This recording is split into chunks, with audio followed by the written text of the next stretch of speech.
Hello students, இந்த topic என்னென்னா, இது வரைக்கும் நிறையா சர்க்யூட் வந்து சால்வ் பண்ணியிருப்போம். தெவெனின்ஸ் தியரம், நார்ட்டன்ஸ் தியரம் அந்த மாதிரி. பட் இனிமேல் வந்து அந்த மாதிரி இருக்காது. இப்போ வந்து நம்ம வந்து அனலைசிஸ் இது பேஸ் பண்ணி நம்ம ப்ராப்ளம்ஸ்குள்ளே போகிறோம். Okay, 3 phase circuits, AC wave form. So அதை டிபெண்ட் பண்ண சம் ப்ராப்ளம்ஸ் வந்து நம்ம சால்வ் பண்ணுவோம். இது அந்தளவுக்கு டஃப்னஸுக்காக ஜஸ்ட்டு ஃபார்முலா அப்ளை பண்ணாலே ஆன்சர் வந்துடும். பட் இதில் நிறையா லாஜிக்ஸ் இருக்குது. அதெல்லாம் அதுக்காக நீங்கள் கிளாஸ் கண்டிப்பாக கவனிக்கணும்.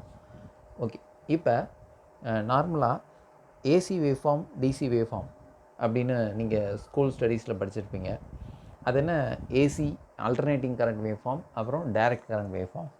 ஓகே, இதில் வந்து நம்ம வந்து ஒரு 6 வேவ் ஃபார்ம் கொடுத்துருவோம். ஏ, பி, சி, டி, அப்புறம் இ அண்ட் எஃப். இந்த 6 வேவ் ஃபார்ம்ஸில் எதெல்லாம் வந்து ஏசி வேவ் ஃபார்ம், எது டிசி வேவ் ஃபார்ம் அப்படின்னா, இதில் வந்து நார்மலாக ஆல்டர்னேட்டிங் கரண்ட்னா என்ன? அந்த சைக்கிள் வந்து எப்படின்னா பாசிட்டிவ், நெகட்டிவ் இது ரெண்டுமே கிராஸ் பண்ணி வரணும் அப்படின்னு சொல்லுவாங்க. ஸோ அப்படி பார்த்தா நிறைய ஸ்டூடெண்ட்ஸ் என்ன சொல்கிறாங்கன்னா, இது வந்து பாசிட்டிவ்லேயும் இருக்குது, நெகட்டிவ்லேயும் இருக்குது. அதே மாதிரி பியில் பாசிட்டிவ், நெகட்டிவ் ரெண்டுலேயுமே இந்த சைக்கிள் வருது. அப்புறம் இது பாசிட்டிவில் மட்டும் இருக்குது. இங்கே பாசிட்டிவ், நெகட்டிவ் ரெண்டுமே இருக்குது.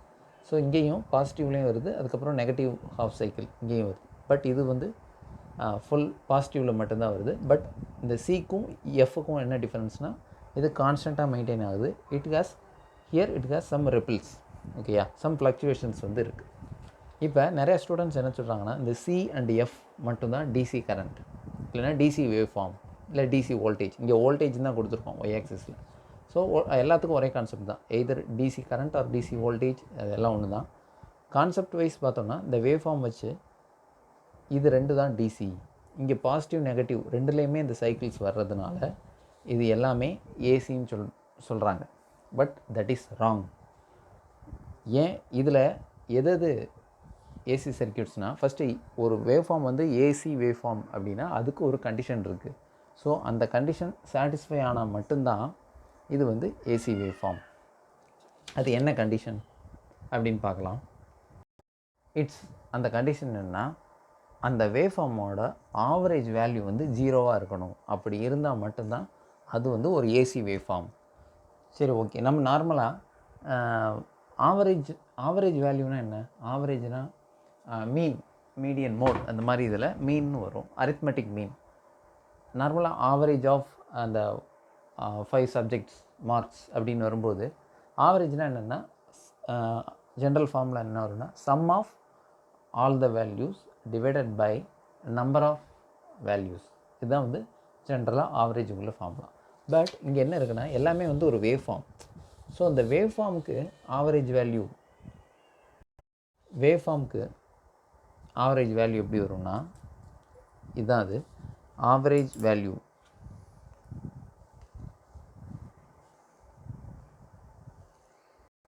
இதான் formula. Average value area covered by one full cycle. One full cycle அப்படின்னா என்னென்னா, இப்போ இந்த சைக்கிள் வந்து இங்கே 0லேருந்து ஸ்டார்ட் ஆகும். 0லேருந்து ஸ்டார்ட் ஆகி இது வரைக்கும் பாசிட்டிவ் சைக்கிள்.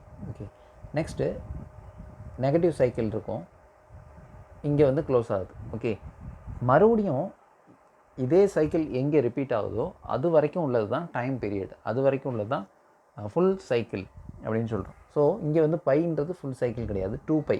ஸோ ஒரு பீரியாடிசிட்டி, ஒரு டைம் பீரியட் அப்படின்னா சேம் வேவ் அகெயின் ரிப்பீட் ஆகணும். அதாவது இந்த பீரியாடிசிட்டி அந்த இது வந்து கண்டினியூ ஆகணும்.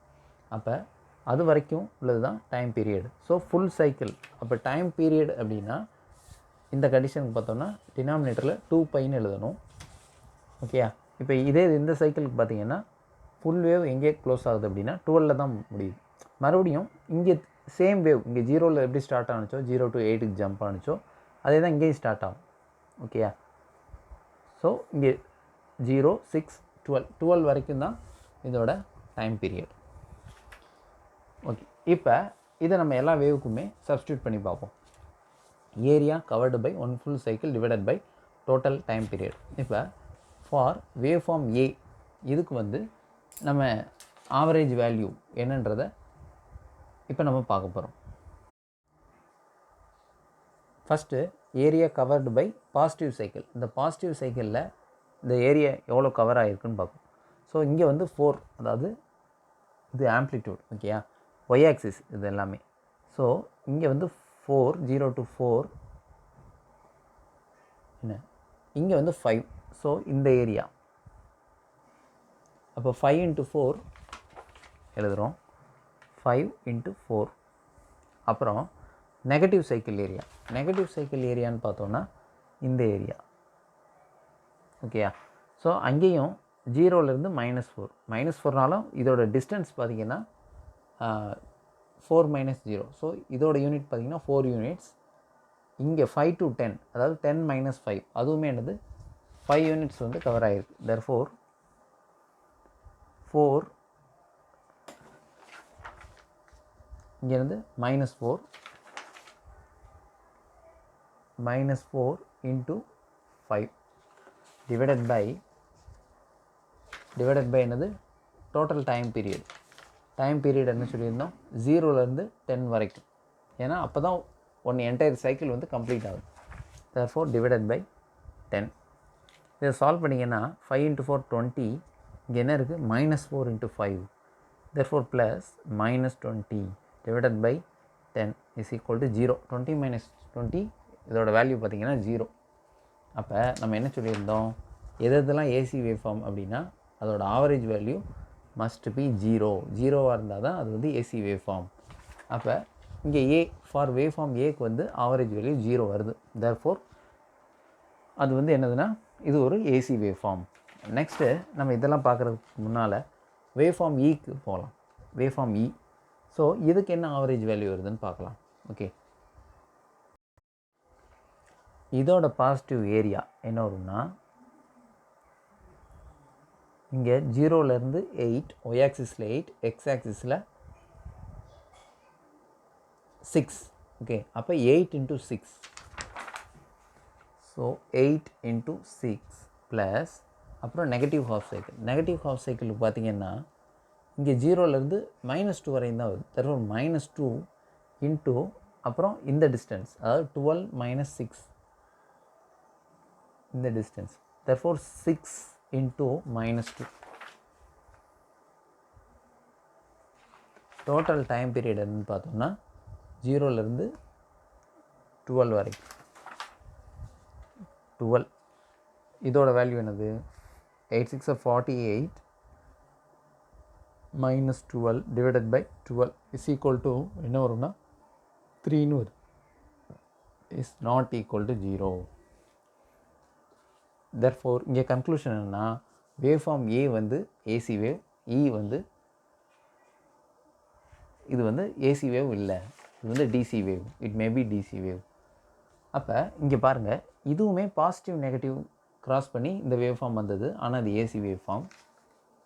இங்கேயுமே பாசிட்டிவ் சைடும் இந்த வேவ் ஃபார்ம் இருக்குது, நெகட்டிவ் சைடும் இருக்குது. இருந்தாலும் இது வந்து பியூர் ஏசி வேவ் ஃபார்ம் இல்லை. It has some DC contents. Some DC contents வந்து இதில் மிக்ஸ் ஆகி இருக்கிறதுனால இது வந்து ஏசி வேவ் ஃபார்ம் இல்லை. ஓகே, இதிலேருந்து ஒன்று ஐடென்டிஃபை பண்ணலாம். என்ன அப்படின்னா,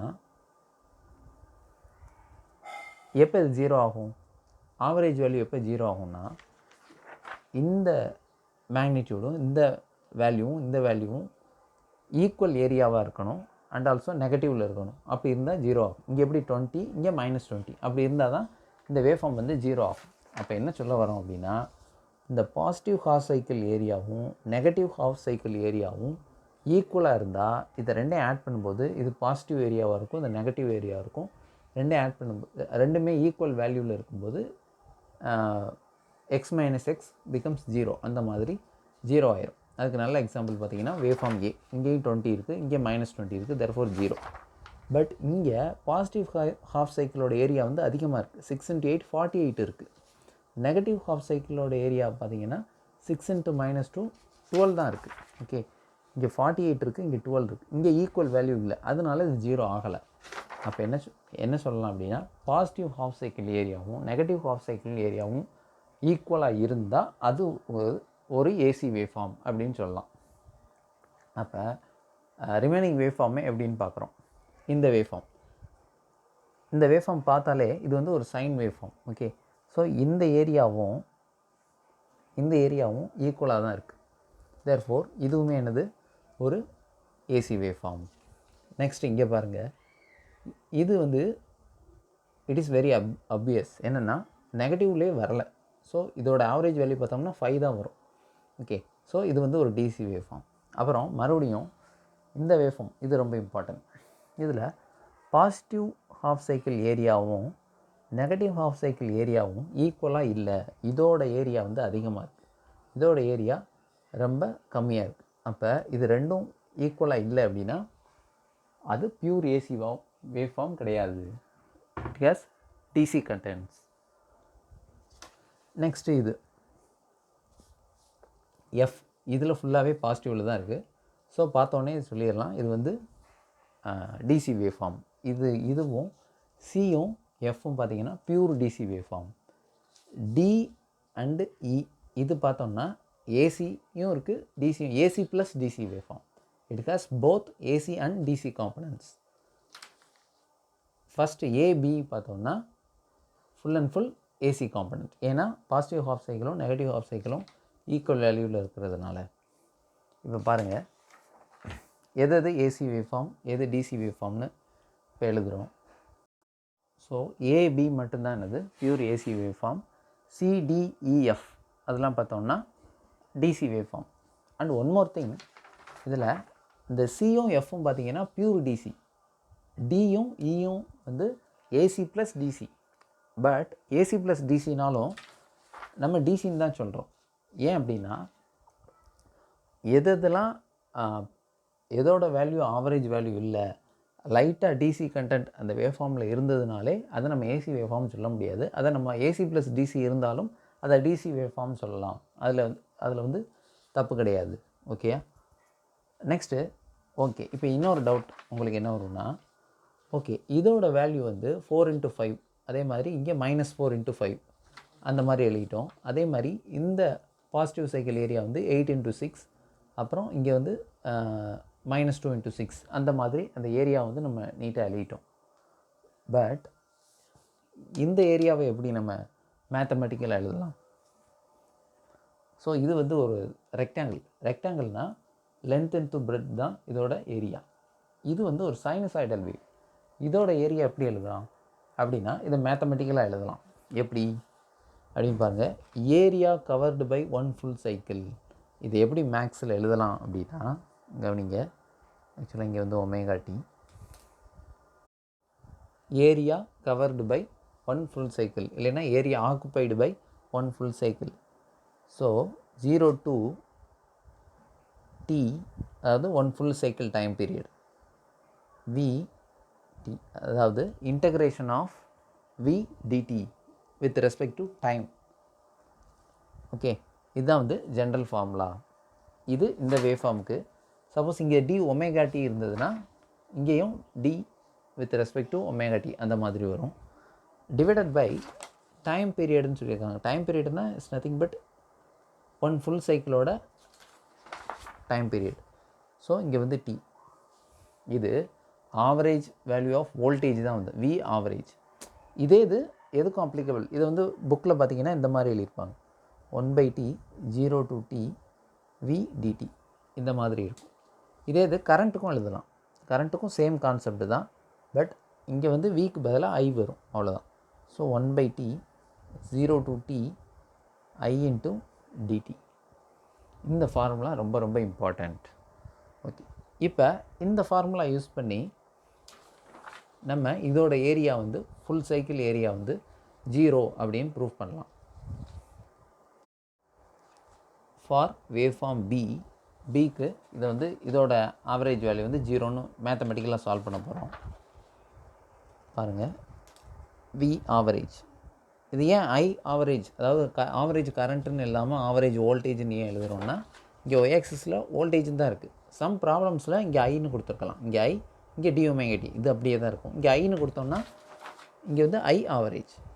ஃபார்முலா எல்லாம் ஒன்று தான். ஓகேயா? So 1/t 0 to t v dt. இங்கே v is a function of அது வின்றது ஒய் ஆக்சிஸ். இது அண்ட் ஒன் மோர் திங், இது வந்து ஸ்மால் வி தான் எப்போவுமே நீங்கள் எழுதணும். ஸ்டாண்டர்ட் ஃபார்ம் பார்த்தீங்கன்னா V is equal to VM sine omega T. இங்கே விஎம்ன்றது பார்த்தீங்கன்னா மேக்ஸிமம் வோல்டேஜ், அதாவது வி மேக்ஸ் அப்படி கூட எழுதலாம், மேக்ஸிமம் வோல்டேஜ் இல்லையா, இல்லைன்னா பீக் வோல்டேஜ். அப்புறம் இங்கே எப்போவுமே ஸ்மால் வி தான் எழுதணும். இங்கேயும் கேபிட்டல் வி, இங்கேயும் கேபிட்டல் வி அப்படி எழுதக்கூடாது. இங்கே கேபிட்டல் வி, இங்கே ஸ்மால் வி, அந்த மாதிரிலாம் எழுதுனா தப்பு. இது வந்து ஸ்டாண்டர்ட் ஃபார்ம். வேர்ல்டு ஃபுல்லாக பார்த்திங்கன்னா இது வந்து IEEE ஸ்டாண்டர்டில் உள்ளது. வேர்ல்டு ஃபுல்லாக இதை இப்படி தான் மென்ஷன் பண்ணுவாங்க. இந்த விக்கு பேர் பார்த்திங்கன்னா இன்ஸ்டன்டேனியஸ் வோல்டேஜ். வேர் இந்த வி என்னென்னா இன்ஸ்டன்டேனியஸ் வோல்டேஜ். ஏன் இதுக்கு பேர் இன்ஸ்டன்டேனியஸ் வோல்டேஜ் அப்படின்னு சொல்கிறோன்னா, இப்போ suppose omega T is equal to 0 அப்படின்னு சப்ஸ்டியூட் பண்ணுறோம். எங்கே இந்த பாயிண்டில் வந்து 0ல் இருக்கும். ஸோ ஒமேகா டி 0 சப்ஸ்டியூட் பண்ணோம்னா அங்கே என்ன வோல்டேஜ் இருக்கும், ஒய் ஆக்சிஸில் 0 தான் இருக்கும். Suppose omega T is equal to 90 degree, okay 90 டிகிரினா இந்த இடத்துல வரும் π/2. அங்கே சப்ஸ்டியூட் பண்ணோம்னா இது எங்கே இருக்கும், 1ல் இருக்கும். புரியுதா? அப்போ இது வந்து 1ல் இருக்கும். சைன் ஒமேகா டியோட வேல்யூ வந்து 1ஆக மாறும். 1 இன்ட்டு இந்த விஎம் வரும், அதாவது 1 இன்ட்டு வி மேக்ஸ். அப்போ இதுக்கு பேர் என்னென்னா இங்கே வி மேக்ஸ், அதாவது மேக்ஸிமம் வோல்டேஜ் இருக்கும். ஸோ இங்கே omega T is equal to மறுபடியும் 90 டிகிரி சப்ஸ்டியூட் பண்ணுறோம், சாரி 180 டிகிரி சப்ஸ்டியூட் பண்ணுறோம். ஸோ சைன் 180யோட வேல்யூ வந்து அகைன் 0. அப்போ ஒவ்வொரு இன்ஸ்டன்ட்லையும் இது என்ன வோல்டேஜ் இங்கே அப்படின்றத நம்ம இதில் சப்ஸ்டியூட் பண்ணி தெரிஞ்சுக்கலாம் at each and every instant. Okay, அதனால தான் இதுக்கு பேர் இன்ஸ்டன்டேனியஸ் வோல்டேஜ். ஓகேயா? ஓகே, இதே மாதிரி கரண்ட்டுக்கும் அப்ளிகபிள். இங்கே ஸ்மால் ஐ தான் எழுதணும், ஸ்மால் ஐ, இங்கே ஐ மேக்ஸ்ன்னு எழுதிக்கலாம். ஓகே, ஐ மேக்ஸ், இங்கே V max sine omega T. இங்கே வேர் ஐ மேக்ஸ்ன்றது என்னது, மேக்ஸிமம் கரண்ட். நெக்ஸ்ட்டு ஸ்மால் ஐன்றது இன்ஸ்டன்டேனியஸ் கரண்ட். இங்கே இன்ஸ்டன்டேனியஸ் வோல்டேஜ், இங்கே இன்ஸ்டன்டேனியஸ் கரண்ட். இந்த வேவ் ஃபார்ம் பிக்கு இப்போ நம்ம சால்வ் பண்ணலாம். Is equal to V average is equal to, இங்கே வின்றது என்னென்னா விஎம் சைன் ஒமேகா டி. ஏன்னா இது வந்து ஒரு சைன் ஒமேகா வேவ். தேர்ஃபோர் 1/, அதுக்கு முன்னாடி டி டோட்டல் டைம் பீரியட் என்னது, 1 ஃபுல் சைக்கிள் தான் பார்க்கணும், ஹாஃப் சைக்கிள் பார்க்கக்கூடாது. 1 ஃபுல் சைக்கிள் இங்கேருந்து இது வரைக்கும் வருது. Therefore 0 to 2π. இப்போ இங்கே வந்து 2π, இங்கே இன்டகிரேஷன் ஆஃப், இங்கேயும் 0 to t. அப்போ 0லேருந்து 2π வரைக்கும் இன்டகிரேட் பண்ணுறோம்.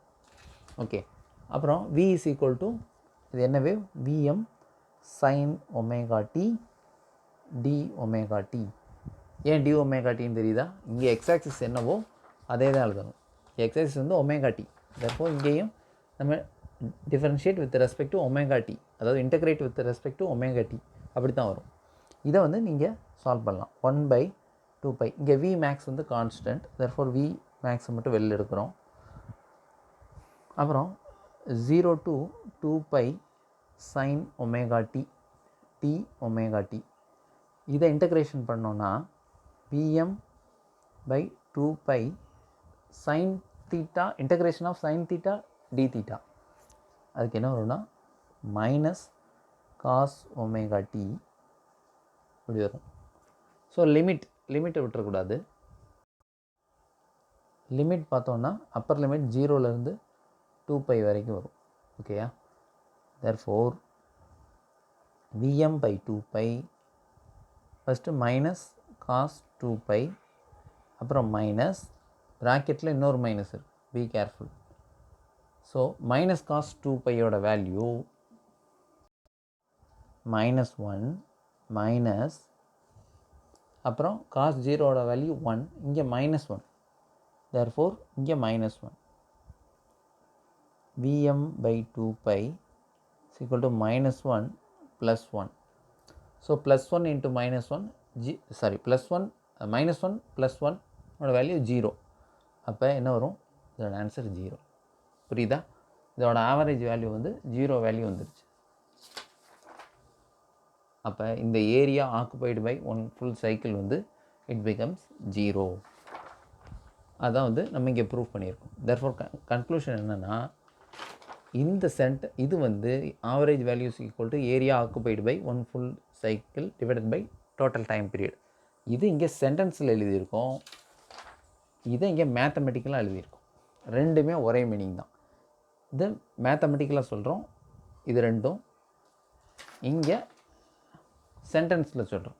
ரெண்டுக்குமே ஒரே மீனிங் தான். ஓகேயா? ஓகே. அப்புறம் இன்னொன்று நீங்கள் தெரிஞ்சுக்க வேண்டியது என்னென்னா, எப்போவுமே இன்டகிரேஷன் அப்படின்னாலே, இப்போ integration of F of X dx அப்படின்னு நீங்கள் மேக்ஸில் படிச்சிருப்பீங்க. It is nothing but area under the curve. அதுதான் அதோட meaning. F of X, integration of F of X dx இல்லைன்னா இன்டகிரேஷன் ஆஃப் ஒய் டிஎக்ஸ்னா ஏரியா அண்டர் த கர்வ், இதுதான் meaning. இதில் இன்டகிரேஷன் யூஸ் பண்ணி இந்த யூனிட் ஃபுல்லாக நிறைய ப்ராப்ளம்ஸ் வரும். அது வந்து இப்போ நம்ம பார்க்கலாம்.